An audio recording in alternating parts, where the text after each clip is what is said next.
What up YouTube, c'est Das, j'espère que vous allez bien, moi ça va parfaitement bien. On se retrouve aujourd'hui, nous sommes le samedi 20 mars.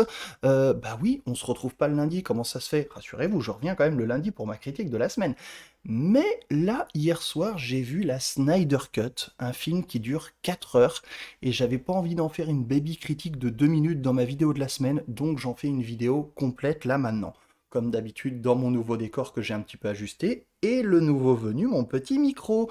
Voilà, je pense que vous allez l'entendre directement, le son est largement meilleur. Bref, parenthèse fermée, Snyder Cut. Donc c'est un film de 4 heures, qui est le montage final et la réalisation finale de Zack Snyder sur le film Justice League qui est sorti en 2017.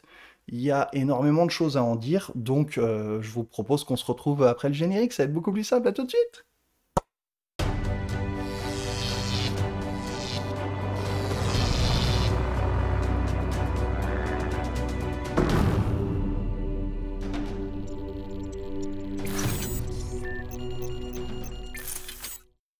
Alors déjà, la Snyder Cut, ou le Snyder Cut, c'est au choix, moi je préfère dire là. Qu'est-ce que c'est? Il faut que je parle du film Justice League, sorti en 2017. Je pense que soit les trois quarts d'entre vous l'ont vu, soit au moins vous savez ce que c'est. C'est un peu les Avengers de DC Comics. En gros, c'est la réunion des personnages emblématiques qui se mettent ensemble pour pouvoir battre l'envahisseur. Voilà. Le film devait être au départ réalisé par Zack Snyder. Malheureusement pour lui, il a eu un énorme problème familial puisque sa fille s'est suicidée.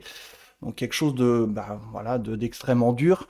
Du coup, il a abandonné le projet, ce que je trouve tout à fait logique. Donc le studio a appelé Joss Whedon pour réaliser le film, pour remonter le film. Joss Whedon, je pense que vous le connaissez, c'est Buffy contre les vampires et c'est Avengers. Et le gros problème, c'est que Avengers, c'est Marvel, Justice League, c'est DC, et c'est pas le même ton, c'est pas la même chose. Donc Joss, qu'est-ce qu'il a fait?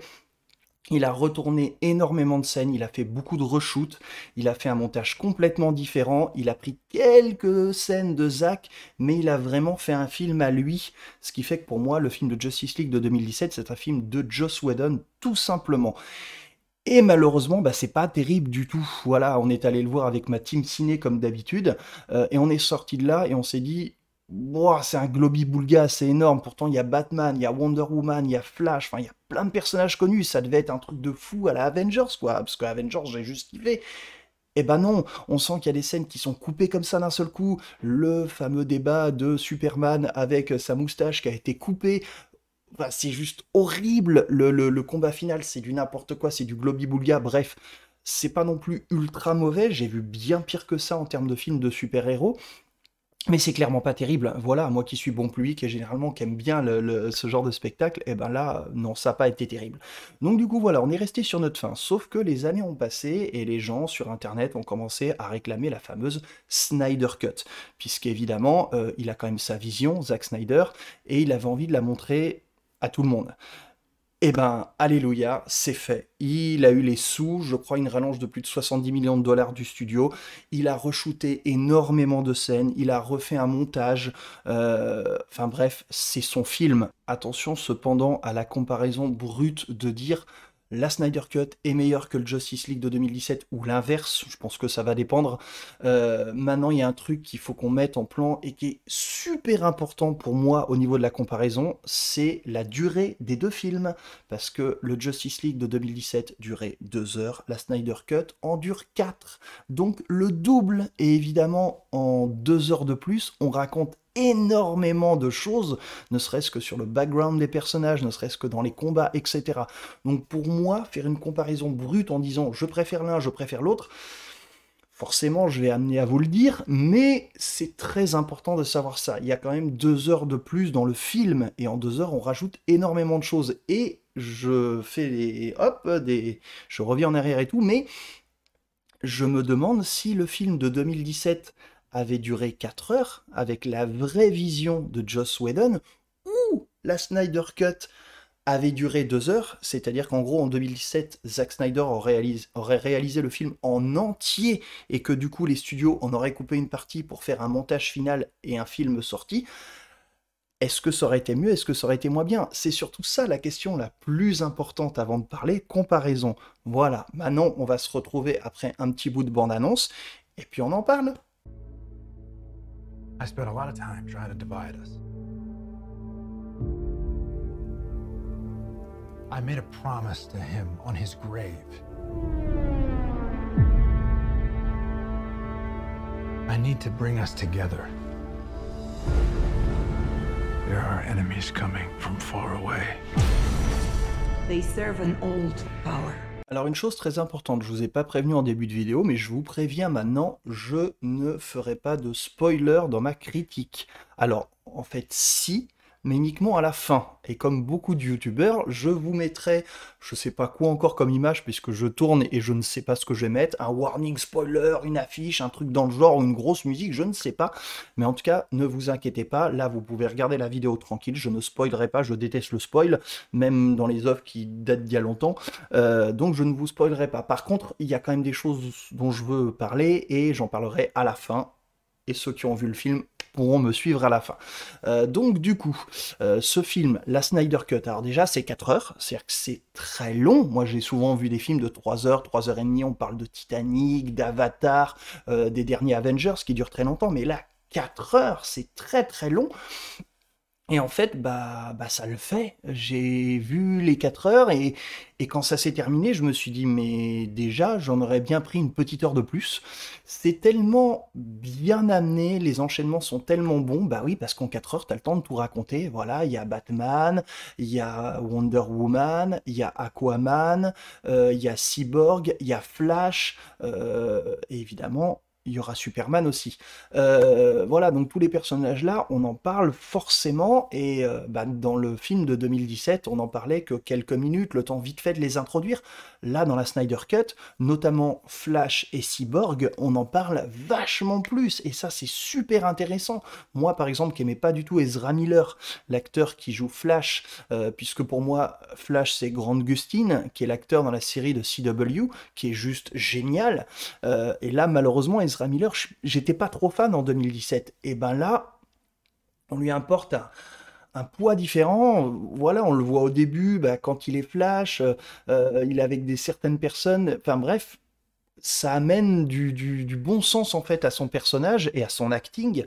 Et du coup, je le trouve vraiment très très bon là-dedans. Et Cyborg, c'est exactement la même chose. Ray Fisher, il est pas mauvais, mais on le voyait pas beaucoup en 2017. Là, vraiment, il a un impact important. C'est même peut-être, on va dire, le personnage le plus important de tous, on va dire, entre guillemets.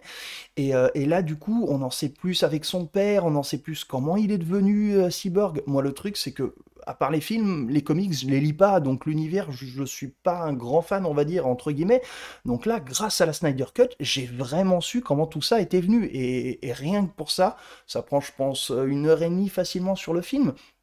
Le fait de présenter tous les personnages, et ben rien que ça, c'est génial. Au moins, on arrive au moment où il y a la baston et on connaît le background des personnages, et pour moi, c'est quelque chose de crucial. La grande différence aussi entre les deux films, c'est évidemment la mise en scène, puisque le réalisateur n'est pas le même, Joss Whedon d'un côté, Zack Snyder de l'autre. Ce qui est génial, c'est que j'ai revu Justice League de 2017 avant-hier, ce qui fait que je l'avais vraiment en tête, et du coup j'ai revu des scènes qui sont les mêmes dans la Snyder Cut, mais il y a certaines petites subtilités, notamment une scène au début du film où apparaît Wonder Woman, qui est un peu la scène d'introduction entre guillemets à son personnage dans la Justice League, et elle est réalisée de manière un petit peu différente, même si elle se déroule au même endroit, avec les mêmes personnes, etc. Mais voilà, la mise en scène est différente, et on a l'impression que c'est un peu plus boosté, comme si un jeu vidéo passait de 30 à 60 FPS, en fait. Il y a un moment, je me suis dit, oulala, mais c'est en accéléré sur ma télé, c'est pas possible.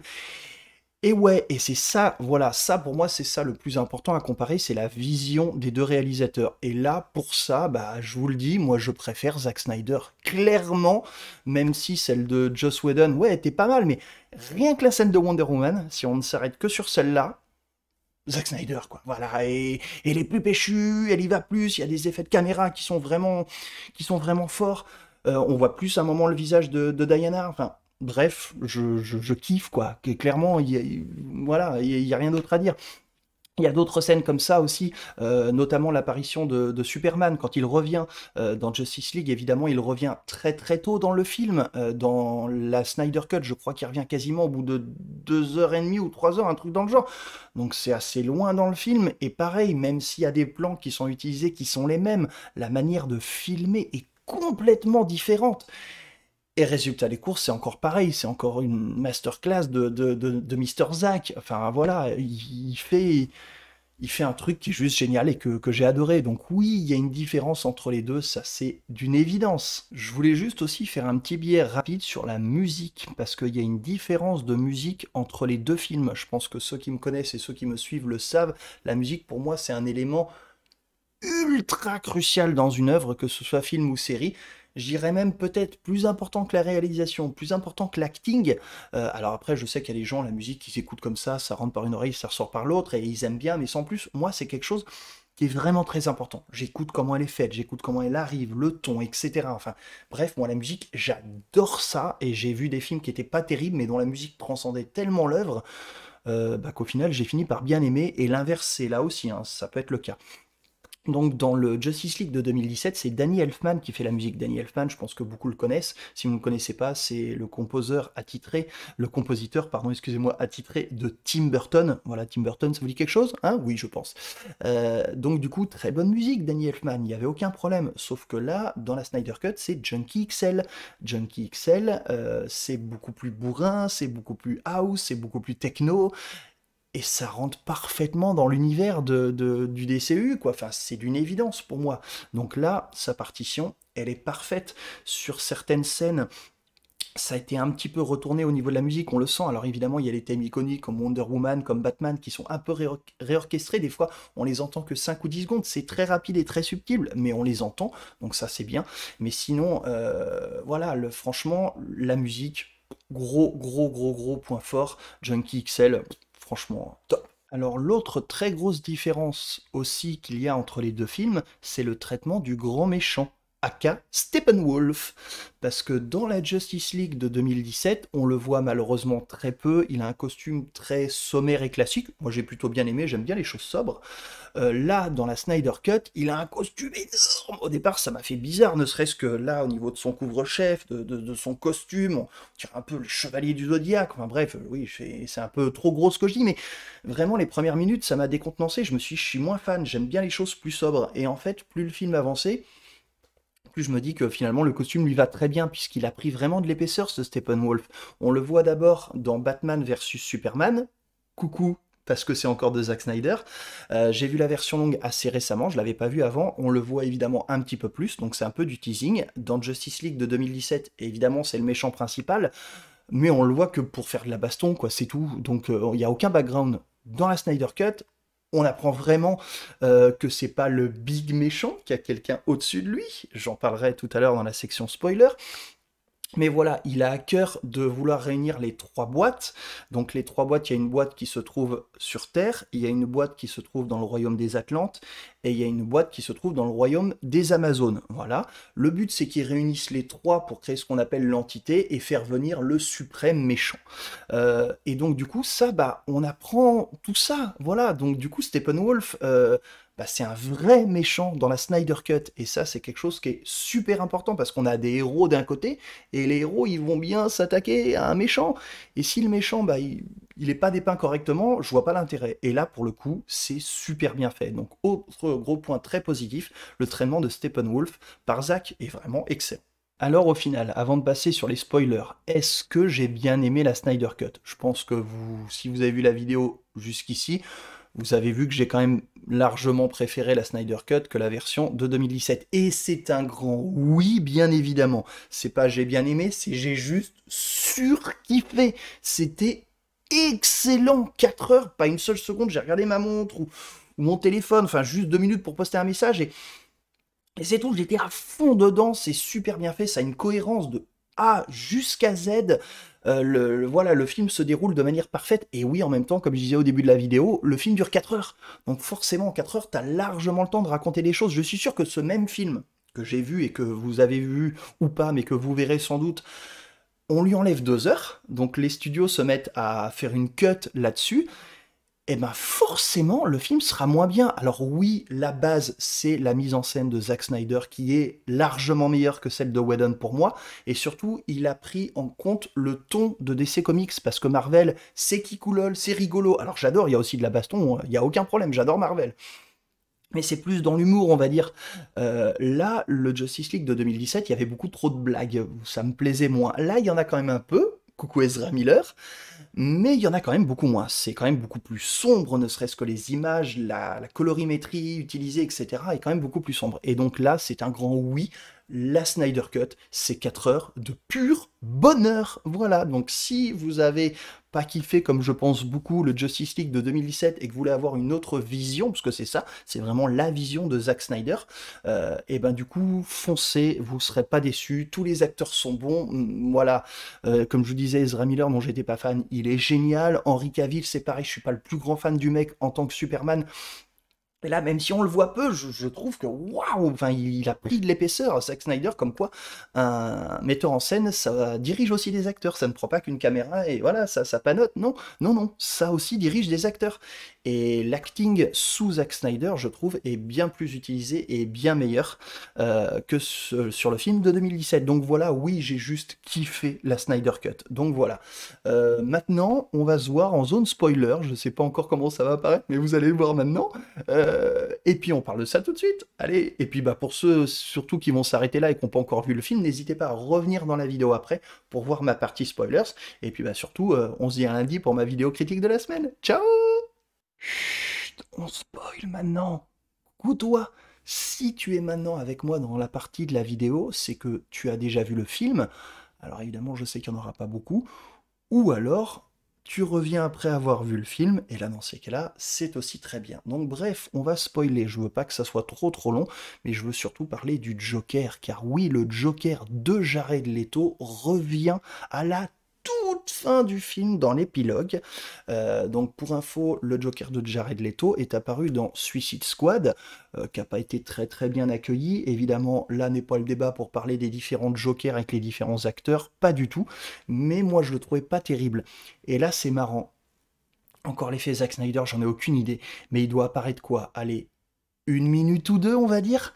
Il a quelques répliques quand même, mais alors il est excellent. Alors déjà au niveau de la tête, le maquillage, les cheveux, ça a un petit peu changé, et donc j'aime bien, ça fait un peu plus foufou, on va dire. Et surtout, enfin bref, il est excellent, quoi. Enfin, ouais, on veut le voir plus, quoi. On veut une suite à ça. Enfin, c'est un truc de ouf, le Joker. Et ce que j'ai lu aussi, c'est que il est dans une scène, dans un monde, on va dire, beaucoup plus post-apocalyptique, là ce coup-ci, euh, avec Batman, etc. Sauf que ça n'a pas été tourné en même temps. Ça, moi, comme j'aime bien les petits potins, j'ai lu ça plus tard, que quand il fait face à Batman, donc il est assis sur une voiture et du coup, Batman lui parle. Évidemment, il y a un plan cut à chaque fois et on les voit pas tous les deux ensemble. Mais moi, j'étais persuadé qu'ils tournaient ensemble. Et ben, pas du tout.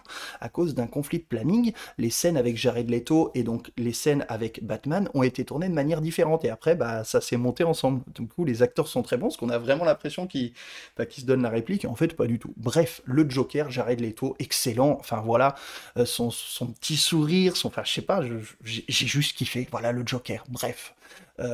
Autre chose aussi, le grand méchant dont je parlais dans la vidéo que Steppenwolf voulait appeler, c'est Darkseid. Alors moi, je connais pas trop l'univers comme je l'ai dit souvent, donc je savais juste, bah, voilà son nom, mais je savais pas exactement. Là, on le voit, il est grand, il est massif. Alors il ressemble un peu à Thanos, alors sauf qu'il n'est pas violet évidemment, il est noir avec des yeux rouges et tout, mais je trouve qu'au niveau de la stature, au niveau du visage, etc., enfin c'est pas un humain, mais voilà, je peux dire quand même visage, eh ben, je trouve qu'il ressemble un peu à Thanos. Maintenant, il est, bah du coup, c'est pas l'univers Marvel ou violet, etc., avec des couleurs. Non, là, c'est noir, c'est dur, et il est badass à mort, le Darkseid.